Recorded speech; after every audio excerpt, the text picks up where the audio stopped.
Bank नोंदीला कधी हरकत घेऊ शकत नाही. नमस्कार, मी आपला वकील मित्र विशाल गावडे. चला तर मग कायद्याचं म्हणजेच तुमच्या फायद्याचं बोलूया.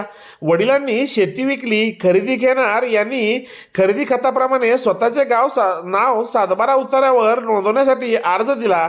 वडिलांनी पर्सनल लोन बँकेकडून घेतले होते. हप्ते थकले होते, त्यामुळे बँकेने वडिलांना काढलेल्या पर्सनल लोनच्या हप्ते थकीत आहेत असे म्हणून विक्री केलेल्या जमिनीच्या खरेदी घेणाऱ्याच्या नावे नोंद करण्यास हरकत घेतली. शेतजमीन गहाण खताने दस्त करून नोंदवून दिलेली नव्हती. तसेच पर्सनल लोन करीत असताना बँकेकडे मिळकतीची कोणतीही कागदपत्रे दिलेली नव्हती. बँकेला फेरफार नोंदीला हरकत घेता येईल का?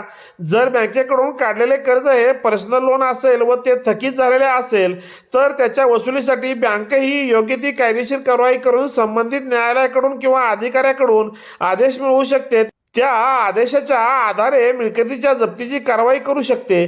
परंतु जर एखादी मिळकत ही गहाण खताने तारण दिलेली नसेल किंवा त्यामुळे कधीच कोणतेही कागदपत्रे बँकेकडे दिलेली नसतील, कर्ज हे पर्सनल लोन म्हणून दिलेले असेल, तर नक्कीच कर्जदार यांची मिळकत विक्री झाली म्हणून त्या खरेदी खताच्या सातबाऱ्याच्या उतार्यावर होणाऱ्या नोंदी रद्द करा म्हणून बँक मागणी करू शकत नाही. ती हरकत कायद्याने चालू शकत नाही. व्हिडिओ आवडल्यास व्हिडिओला शेअर करा व कोर्ट कचेरी